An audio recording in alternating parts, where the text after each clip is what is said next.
video, but before we do that, I do want to thank Art Jackson specifically for making this happen, for Debbie, and for all of you for inviting us here to speak. It's very humbling to have the chance to connect about work that is so personally meaningful to me. I've spent the last 4 years working for InStove, and for some of them I've had some income, but it's more about the outcome than it is about the income. And as you're watching this short video here, and as you're watching the presentation, I would just like to say that if you get sad, that's normal. And if you get angry, that's normal too. And if you feel really compelled, then that's normal as well. It makes me all of those things in turn, but what it makes me most of all is inspired, because when you see a challenge of this magnitude, when you see a Venn diagram of this size, where the center is so many problems that can be solved at once, it's really quite compelling. It's really... So, InStove is an organization that works in this sector, which is the renewable energy sector. And when you look at a stick or a branch or a tree, you don't often think that it's a power line, or it's a Duracell, or it's a battery. But wood and charcoal, they're just different versions of the same thing, which is they're stored solar energy. And about 1/3 of the planet uses biomass to meet their basic energy needs. And addressing those needs in a way that's sustainable is, as Peter Scott, the speaker that you just heard, said, one of the greatest engineering challenges of our time. So I'm with InStove, my wife Miel is with InStove, and we'd like to focus today on the importance of the environment and women in this equation. And I look forward to answering any questions that you have at the end. It's the most exciting part of the presentation for me. So if anything comes up for you, anything personal that you've seen, or you have any questions about the sector that you'd like answered, please save your questions and ask them at the end, because we really look forward to answering them. So we focus at InStove on one particular piece of the problem. When you think about energy, and this stove sector is about energy, it's often convenient to compare it to transportation. And when you think of the problems created by transportation, you think about congestion, you think about climate change, you think about health. It makes a lot of sense to invest in public transportation, ways that a lot of people can meet their needs collectively, sustainably. But when you think about the cookstove problem, historically, for the last 4 decades, the focus and the emphasis has been on household cookstoves. That is, stoves that cook for anywhere from 1 to 5 people, in some cases 10 people, but very small-scale solutions. And focusing, we believe, on that piece of the problem, while it represents 95% of the sector, is a little bit more difficult than focusing on the low-hanging fruit of institutional cooking. So I'm talking about refugee camps, or school feeding programs where students eat, or orphanages where kids who would otherwise have no support go for their only meals. Hospitals, in many cases hospitals don't provide food to patients because it costs too much. I'm talking about clinics out in the middle of nowhere that provide immunizations, or we're talking about agricultural cooperatives, which is one that I'll get into specifically at the end, where open fires are used, but not necessarily for cooking food.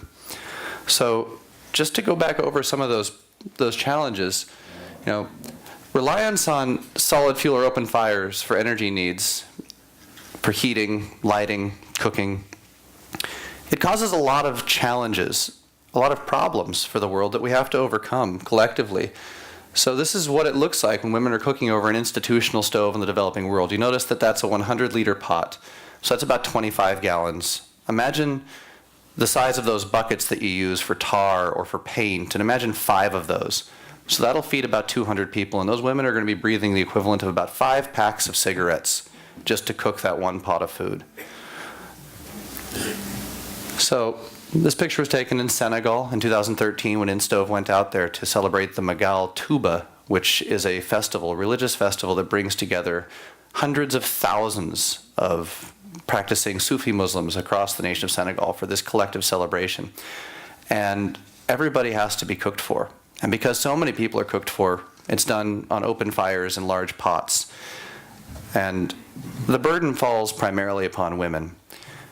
For a time from 2014 to 2015, we employed a Malian refugee at InStove whose name was Asatan. She was a Fulbright scholar who went to the University of Oregon.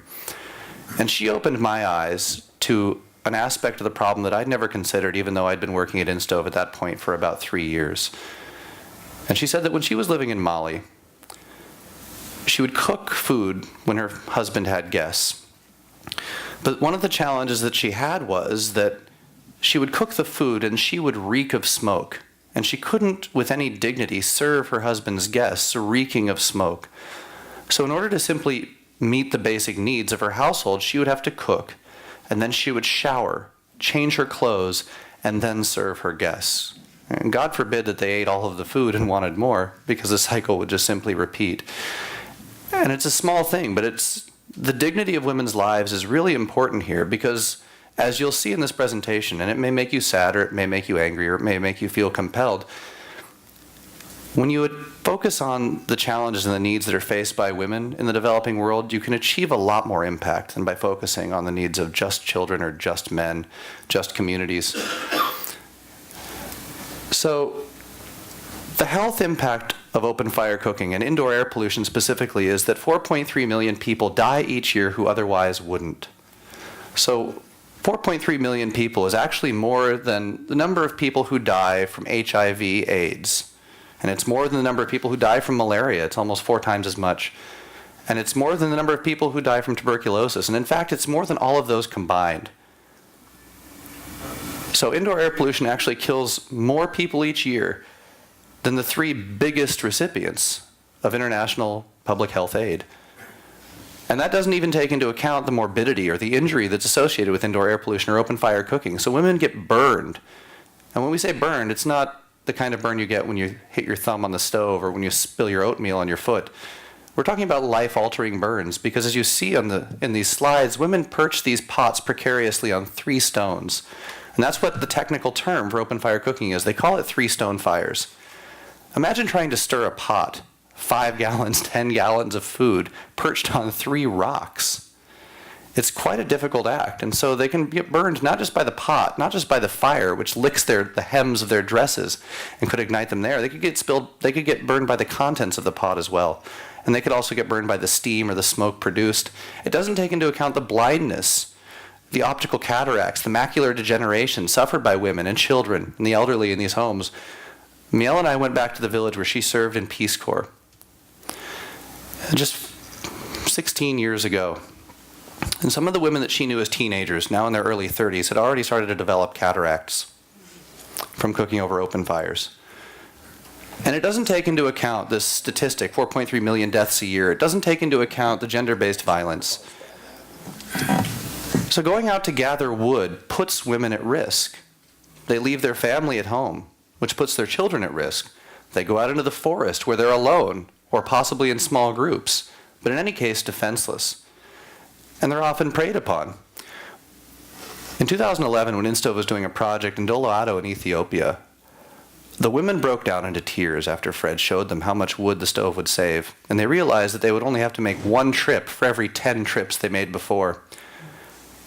90% reduction in fuel meant that they would be making 90% fewer trips out, which is really important because they told them that 1 out of every 3 times they go out, they were raped. So when you think about 4.3 million people each year dying, consider the order of magnitude more people who have to live with these injustices.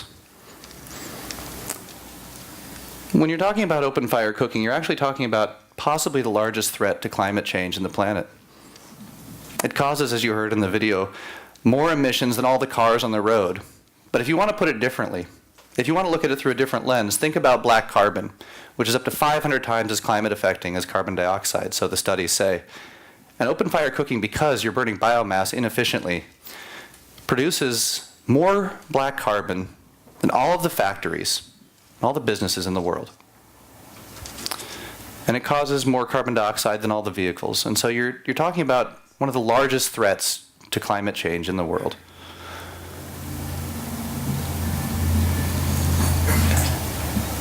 And this is who we serve. This is a weekly event because open fires burn through that fuel. The wood on her shoulders will last her about a week, and she'll have to go back out there again and gather it again. And when you're talking about institutions, which is where we focus, talking about orphanages, schools, refugee camps, there's a lot more wood and a lot more women going out to gather it. And the forests are disappearing a lot faster, and the forests are retreating, which means the women have to go further and further out. And in many cases, I'll take a step back.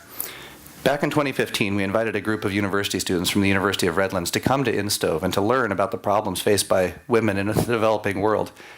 And we had these kids, some of whom thought that money came from ATM machines and who had never actually washed a dish. We had them actually try to boil water over an open fire, and these were not Boy Scouts.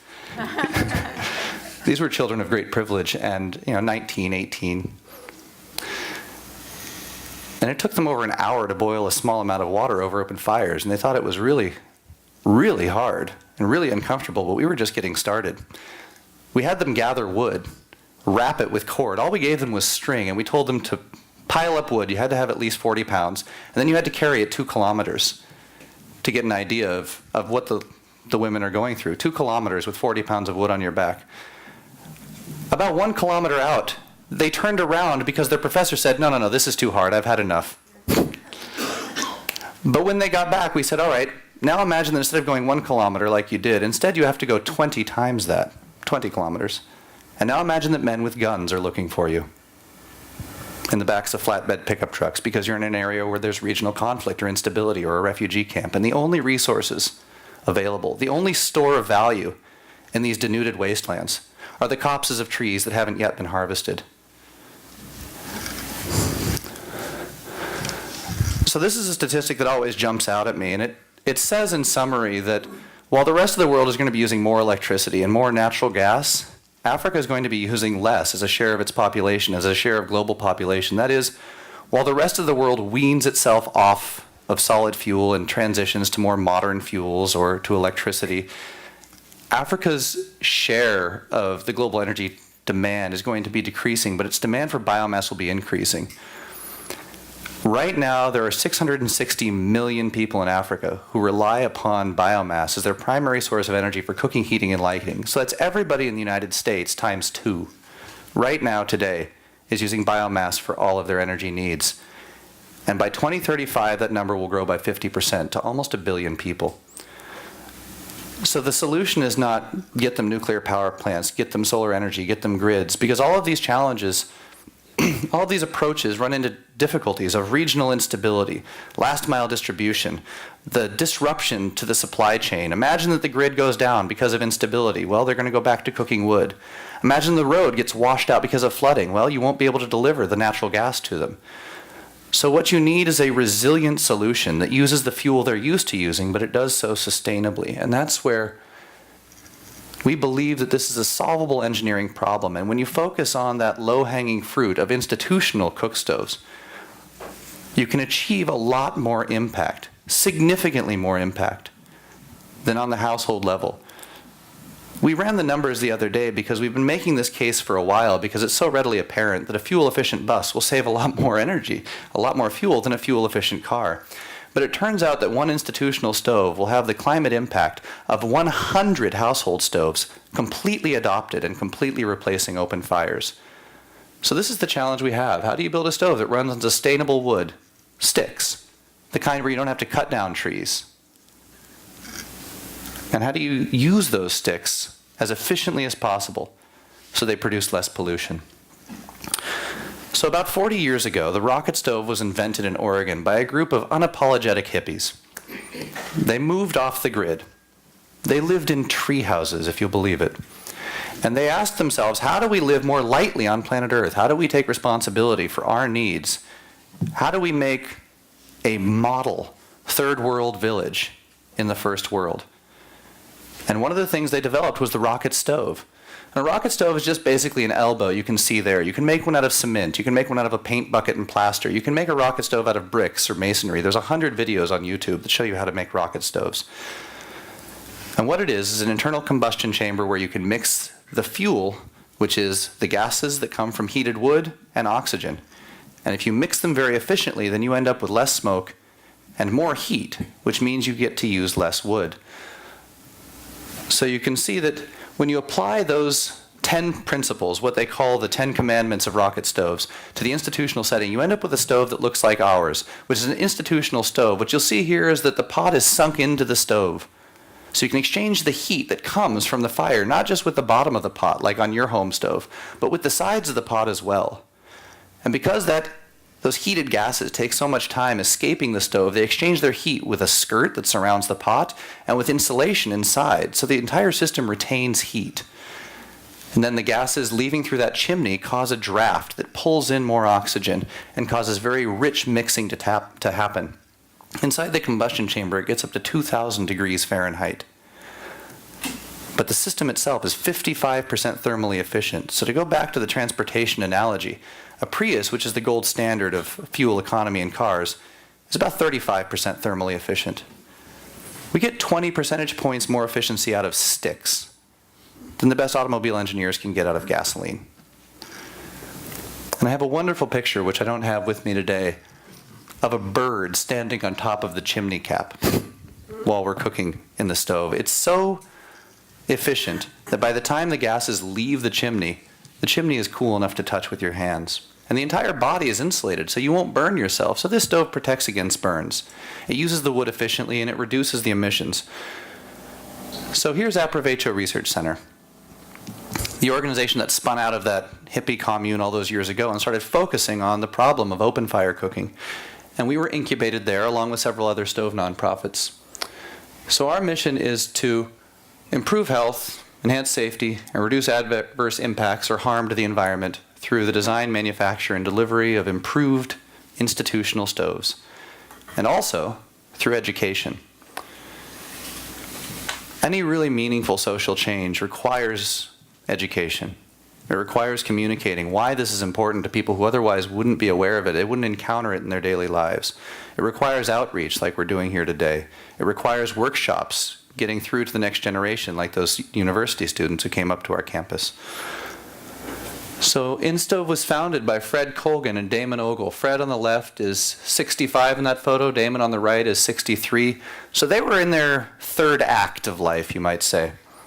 Now, Fred had retired to Cottage Grove, Oregon to reread his science fiction collection and take it easy. He used to be a carpenter in actually the Silicon Valley area. He lived in Palo Alto for many years. And he moved to Oregon to retire. And he refurbished this property. It was an institutional property. It used to have a meatpacking plant on it with a house right next to it. And he refurbished the building, and his first tenants were Aprovecho Research Center.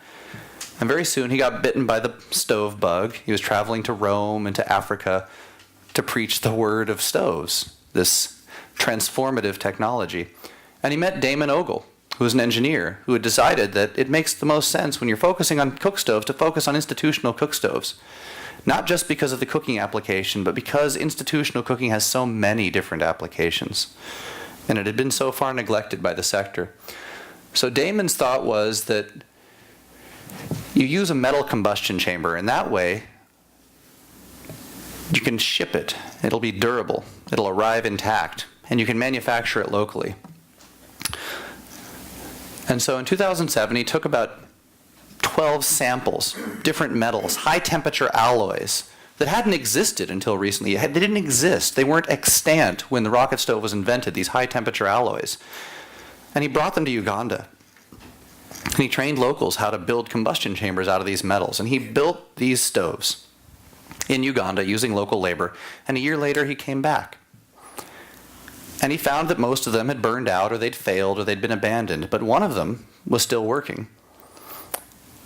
And so he decided, that's the metal we're going to use. And so he launched InStove back then, 2008, building 60-liter stoves with Fred. And then in 2010, they had their first pilot project in Bida, Nigeria. So this is an interesting place. Bida, Nigeria has this all-girls school. It's about evenly divided between Christians and Muslims. But there's no conflict. There's no religious conflict there. There's no sectarian conflict. They coexist. It's an amazing place, and it's all women who are seeking to better their lives, young girls. And so Fred installed 3 stoves. And the stoves were able to completely meet the needs of this school of 1,600 students. And the World Food Program heard about that. And this was the response of the cooks. And it kind of summarizes why we do this work. With the new stoves, my eyes don't water, my chest doesn't hurt, my back doesn't ache, and the baby on my back has stopped crying. So the World Food Program heard about that, and they ordered stoves for Darfur. And then the UN High Commissioner for Refugees heard about it, and they ordered stoves for South Sudan, and then Ethiopia, and then Dadaab in Kenya. And by 2013, 3 years later, we were in about 14 countries in sub-Saharan Africa. Now we're in about 40 countries worldwide.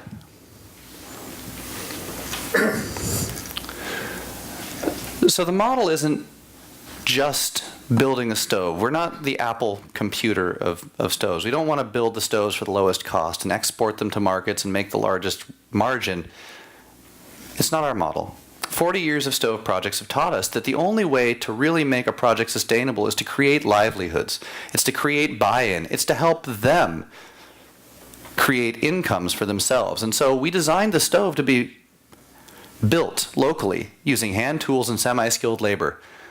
So the stove can be built anywhere where there are the jigs and the tools and the training.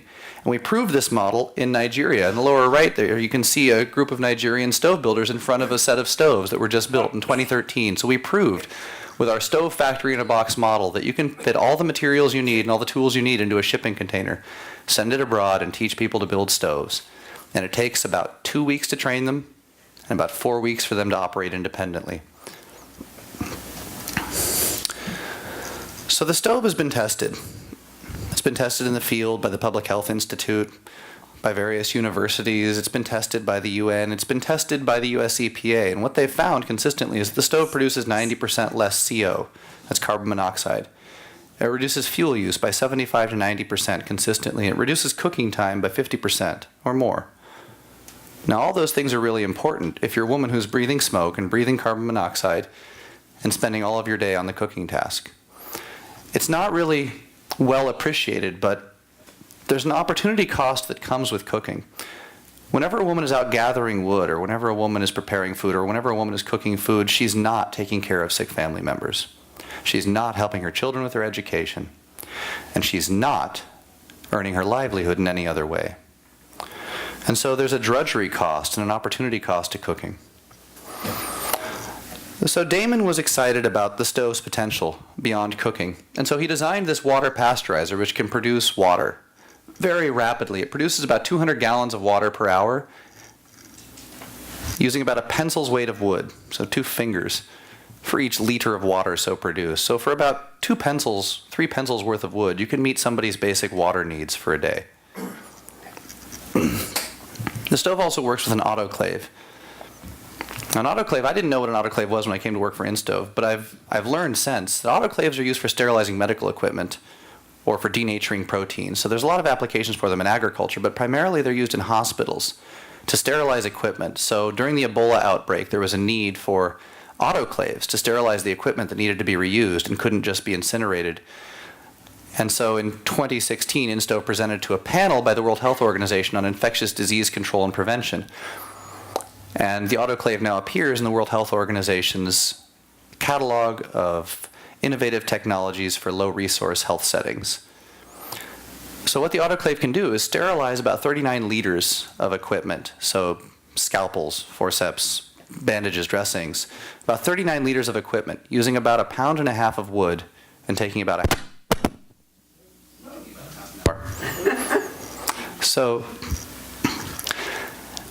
So the autoclave can really help these rural health centers right now that don't have access to sterilization to meet their basic needs. And what's funny is that in Uganda, when we gave an autoclave to a clinic, they actually turned it into a business because they realized they were the only hospital that had sterilization. So they started selling that service to surrounding hospitals.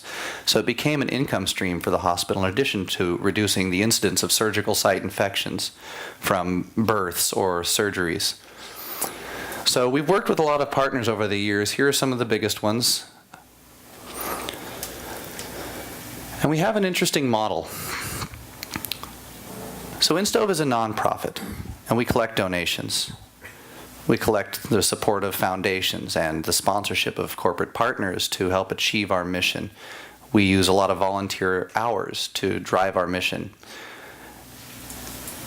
But the stoves are built by a benefit corporation, which allows the organization to attract different kinds of partnerships. With a benefit corporation, we're able to work with the US Export Assistance Program, or could in the future work with the Overseas Private Investment Corporation, or the Export-Import Bank. there's a lot of ways that having a hybrid structure helps the organization to be more successful. But fundamentally, both the benefit corporation and the 501c3 nonprofit are aligned behind one single mission, which is the distribution of these stoves to the largest number of people to achieve the health and environmental and social impacts that come with efficiencies in cooking and efficiencies in other processes. So I want to talk a bit now, with the time that I have remaining and before we have questions and answers, about one specific project that's of great importance to my wife Miel and to me. And I just want to ask the audience quickly, does anybody here know what shea butter is? Does anybody here use shea butter conditioner, skin cream? Yeah. 1, 2, 3. Thank you, honey. So shea butter is a high oleic fatty acid that comes from the shea nut. The shea nut comes from the shea fruit, and the shea fruit comes from the shea tree. The shea tree grows in an area south of the Sahara Desert called the Sahel. It stretches from the Gambia in the west all the way to Ethiopia and Somalia in the east. It's an arid region of sub-Saharan Africa. And these shea trees take about 25 years to reach maturity. Once they do reach maturity, they produce these fruit, which have these seeds, which, once you process them, which we'll get to in a moment, produce shea butter. Shea butter is an incredibly valuable commodity because it's used not only in cosmetics, where you can spend several dollars an ounce for the stuff. It's also used to offset cocoa butter in European chocolate. You can't use it in American chocolate because the regulations forbid it, but in Europe, chocolate that you buy there is about 20% shea butter by weight. So next time you're in Europe or you try European chocolate and it tastes just a little bit different, that might be why. But the price of shea on the open market, shea butter, is about $4,000 a ton, which is great, but not for the women who make it. 97% of the entire shea butter value chain, 97% is women. And in a country like Ghana, 1.2 million women, in a country of 25 million people, make their living in the shea value chain.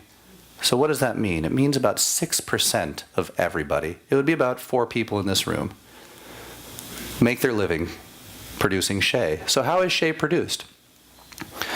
You harvest the fruit, which requires these women to go out into the bush where they're at risk of snake bites, or they're at risk of gender-based violence. They neglect their families because they're out working, and they fill sacks.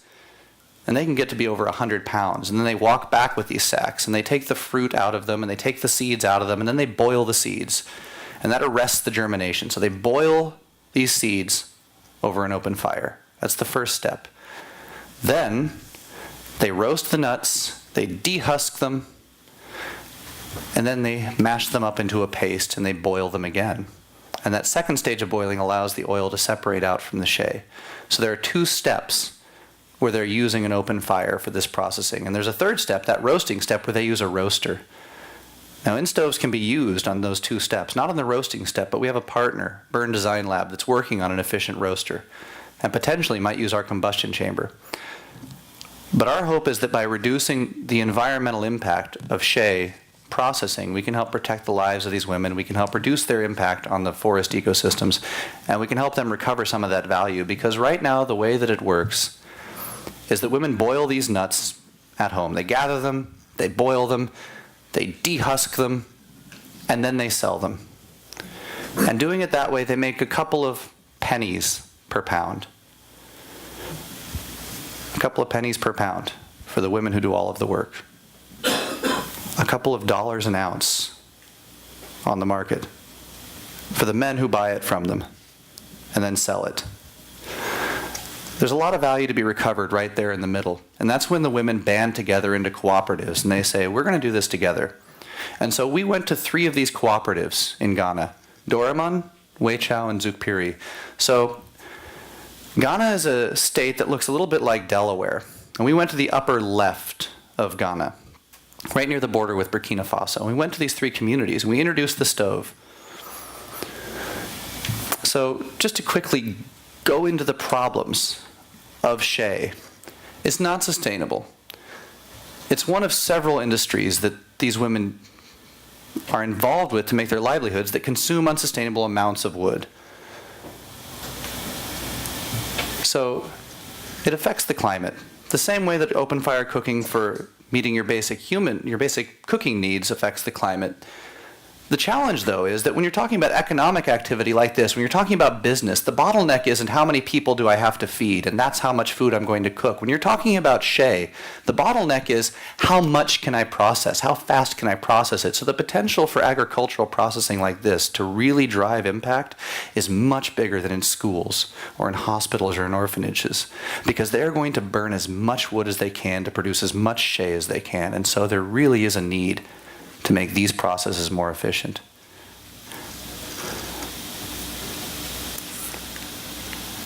So as I was mentioning before, there are a lot of livelihoods that are tied to these unsustainable value chains. These women are producing shea for 5 or 6 months a year, but then the rest of the year they're cutting down trees to make charcoal, or they're gathering what food they can and selling it in the local market. But if you can't make these livelihoods sustainable, they're going to run out of livelihoods long before they die of malaria, long before they die of indoor air pollution. The threat to their livelihoods is urgent. The threat to their environment is urgent. It's immediate, because in many cases, these cooperatives are cutting down the shea trees themselves to get the wood. And when it takes 25 years for a shea tree to reach maturity, it won't be long before there isn't much shea left. As we talked about, it really affects their health. So on the top, you'll see a woman standing back from the open fire with a paddle the length of an oar that you'd use on a canoe to stir. And she's doing that because she can't stand close enough to stir it above it. She'd be cooked alive. And on the bottom, you can see there, if I can blow it up. It doesn't look like I can. Those women are standing over what should be an improved stove. So it's a stove that's been built out of local materials. It's designed to be more improved compared to an open fire. And even though they can stand closer to the pot, it's belching out smoke, as you can see. And the fuel savings and the climate impact are both negligible. And cost. So it's the cost of the women's time. It's the cost of the wood itself where they buy it. It's the cost of the environment. But it saps their morale. When we did this presentation out in Weichao, one of the women said, I was about to quit this and find some other livelihood. Now I have hope again. So this is our solution to the problem. So we use small amounts of sustainable biomass. And we reduce the inputs, the fuel inputs, by 90%, which has a similar impact on the emissions, 90% reduction in emissions because 90% reduction in fuel. But because we burn more cleanly than an open fire, we're also significantly reducing the carbon monoxide and particulate matter emissions. So according to the EPA's test, we achieve about a 97-98% reduction in the emissions of CO and PM, carbon monoxide and particulate matter. So we cook efficiently, and we produce far fewer short-lived climate pollutants and carbon monoxide. We help to make the livelihoods more sustainable. So if you don't have to cut down trees, you can just gather biomass or make briquettes out of animal waste, or use whatever biomass you have around. Instead of having to cut down your trees, obviously you can do this a lot more. You can do it a lot faster in less time, which means you can produce more using less fuel. And it protects them from the burns, it protects them from the blindness, and it reduces the drudgery of them having to go out and gather wood and prepare the wood for cooking. So check out the picture on the top and compare it to the picture on the bottom, because the bottom was the smallest wood that we found that they could use in their open fires. And that's about the thickness of your wrist or your upper arm. On the top, you can see the wood that we use. It's about the size of a pencil. At biggest, maybe a Sharpie or a highlighter. It's not very big wood at all. And so it's sustainable to gather because you don't have to cut any trees down to do it. And it saves them money because this is the kind of wood they don't have to buy. This is the kind of wood it doesn't take long, that they don't have to go very far to get. So we finally did a demonstration. And we had an InStove cooking next to an open fire. And we weighed the wood on a bathroom scale. This is what we found. The open fire took 14 kilograms of fuel, so around 28 to 30 pounds of wood. InStove used 1.7 kilograms, so it was about an 88% reduction in fuel use by weight. So it allowed us to transition their processing from unsustainable biomass to sustainable biomass. So now they can produce more shea using less wood. So they're actually protecting their environment producing this shea. So I just want to leave you with that. This is one of the women who was producing the shea at a place called Zukpiri. These women were singing at this demonstration. They were overjoyed. They couldn't believe they could stand over the pot. They could look down into it while cooking. That had never happened for them. They couldn't believe that after an hour of cooking, the stove was still cool enough to touch. I saw one of these women taking coals out of our stove and putting them on a piece of wood to go and start the other fire, and she was literally picking up the coals with her bare hands. It was this woman here. And I mean, we're not used to the kinds of hardship that these women live with. We have almost no concept, even if you've worked in the sector for years. Little things like that can still amaze you. And I told that story to a woman we connected with here who's a neuroscientist at Palo Alto. I told the story, and she said, well, of course. I mean, how do you move burning charcoal? And we don't understand the lives that these women lead. We don't really understand the effect of our actions or the privilege that we really live with. Being able to turn on a light and have energy, or flip a switch and have boiling water. So this is the image that I want to leave you with today, and I hope that you have some questions for us. And I would just like to remind you that as a nonprofit, we rely upon the support of our community, folks who believe in our mission. And so I'll be passing around a sign-up sheet during the question and answer period. If you're interested in learning more, if you're interested in being involved, if you're interested in contributing, please do, because we exist here because of the support that fellow humans share with us. We believe in the same things, and we're here because we share the same values. So I want to thank Art again for making this possible. I want to thank Debbie for introducing us, and I want to thank you all for listening.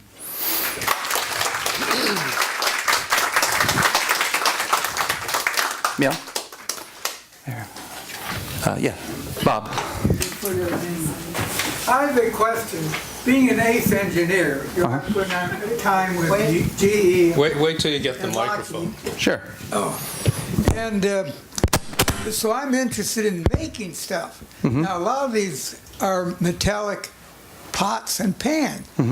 Are these imported from some other industrial country like England or France?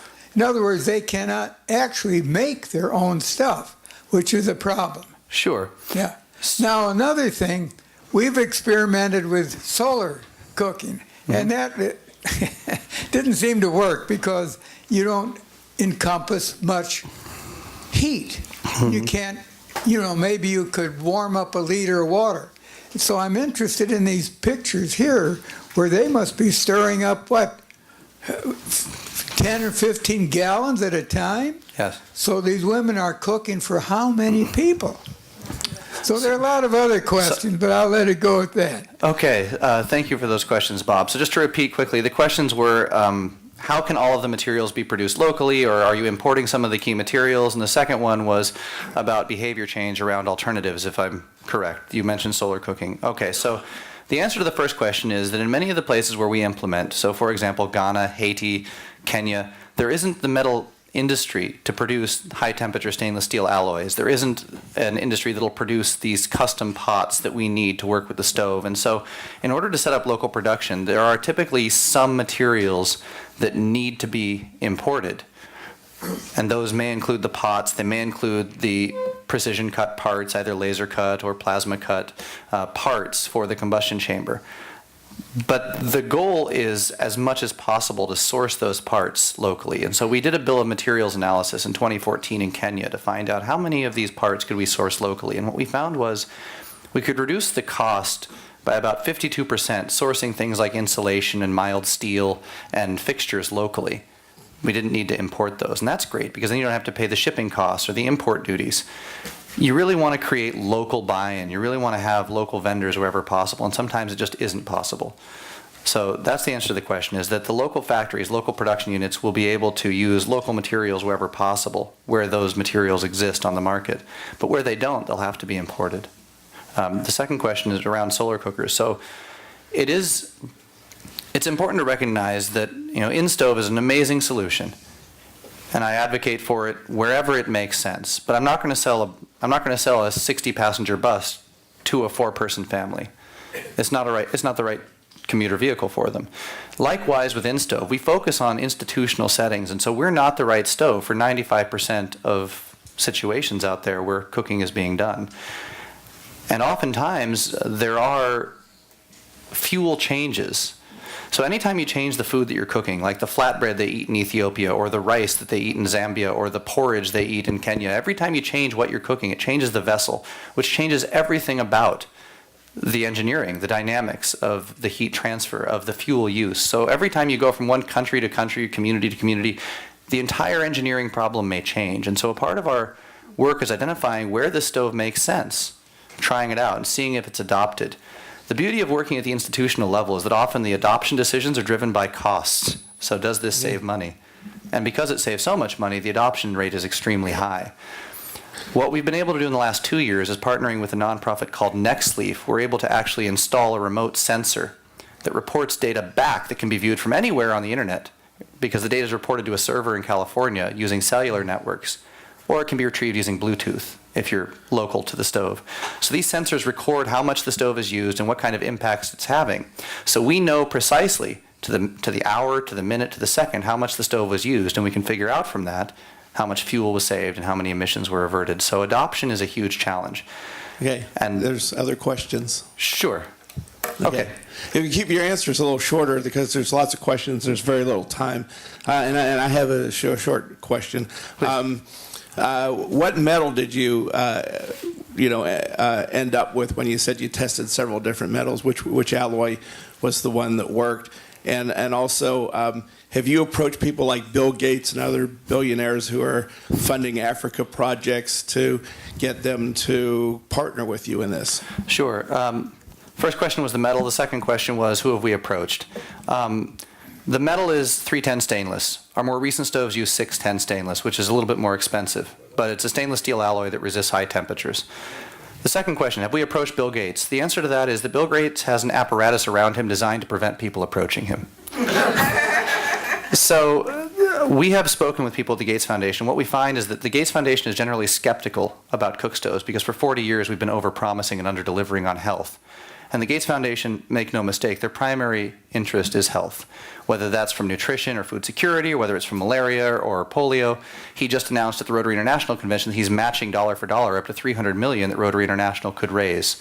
So Gates is primarily concerned with health. And as far as his organization is concerned, the case has not been made that Cookstoves adequately address health.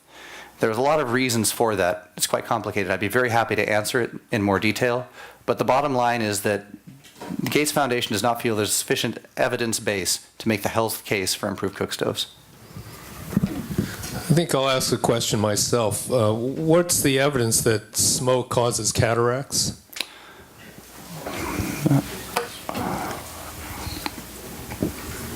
Well, I can't answer that question. I'll be honest. We've seen that exposure to particulate matter and smoke in households causes it, but I haven't read the studies. It's just always been quite evident that women who have open fires in their homes develop cataracts much sooner than middle class or upper income level women who cook over gas or use electricity or induction stoves. So it is a question of correlation. I'm sure there's an evidence base out there, but I haven't read it. All right.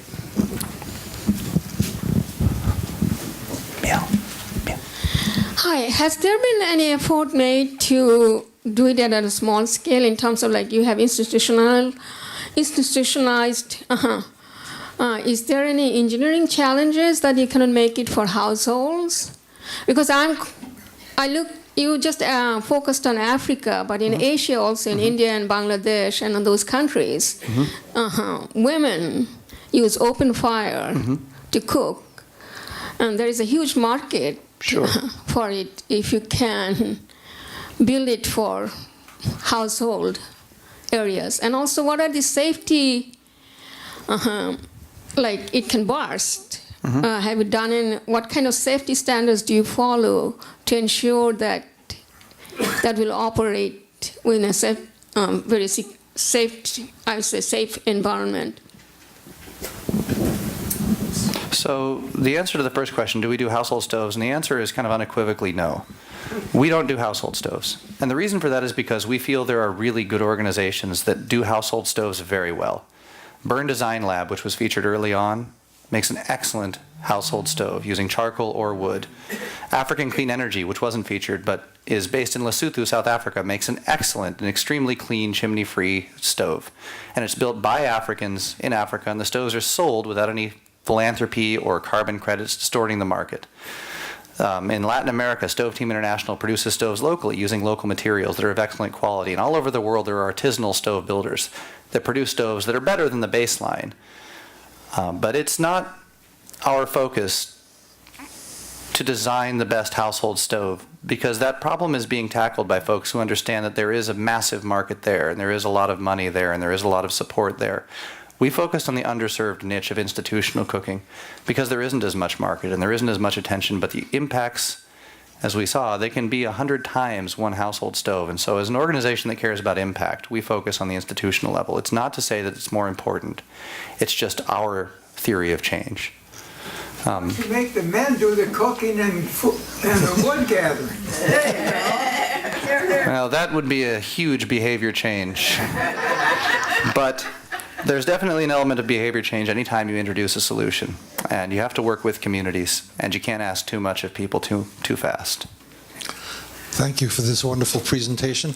To what extent do you partner with microfinance organizations?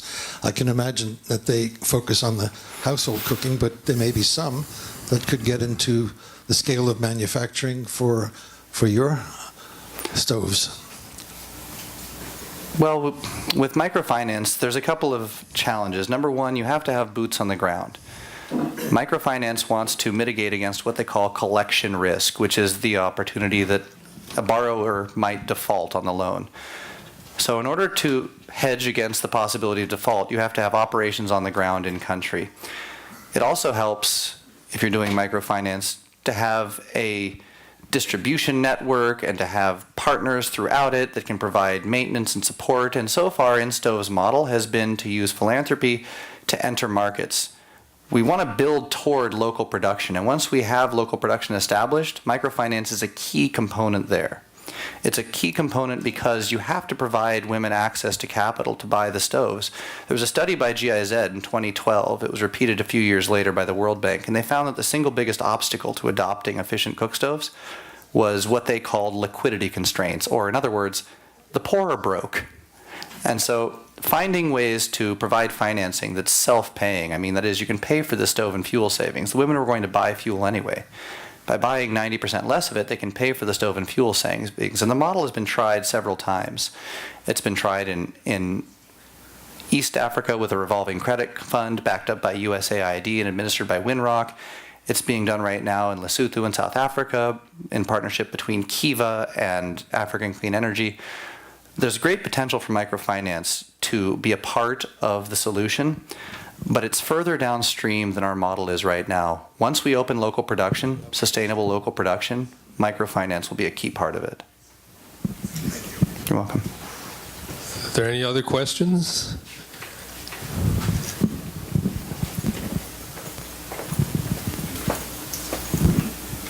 Yes, hello.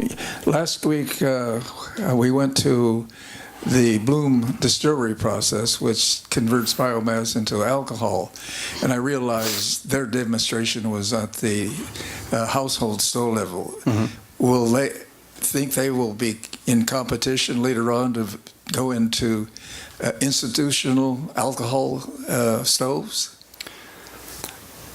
I was one time speaking with a guy named Vahid Jahangiri, who's a Persian, and he's been working in improved cook stoves in refugee and displaced persons context in East Africa for about a decade. And I asked him about solar cookers and alcohol stoves, and he said, "Have you ever tried to tell an Italian to cook spaghetti in a microwave?" And it really stuck with me, because when you're telling people that the fuel they're using is bad, it's wrong, you need to use this new and better fuel, you're going to encounter a lot of opposition. That said, there are ways to produce methanol and ethanol that are incredibly sustainable, even zero carbon impact. And they can be an outstandingly clean fuel if burned well. They do produce a lot of carbon monoxide if the stove isn't well designed, but alcohols can be an incredibly sustainable alternative. But the challenges are not just technical when it comes to stoves. The challenges have to do with behavior change. They have to do with culture. People want the food to taste like the food their grandma made. And when you tell them to change their fuel and to change their stove, you're going to run into all kinds of barriers. So alcohol is a great potential solution, and we are allied with a lot of organizations that do alcohol. I have no fear of anybody coming along with a better idea and outcompeting us.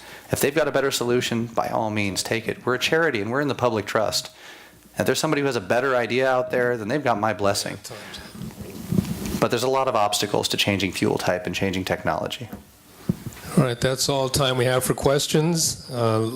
Wait 15 minutes for the buffet to open up, and then you can dialogue with the speaker individually at the speaker's table.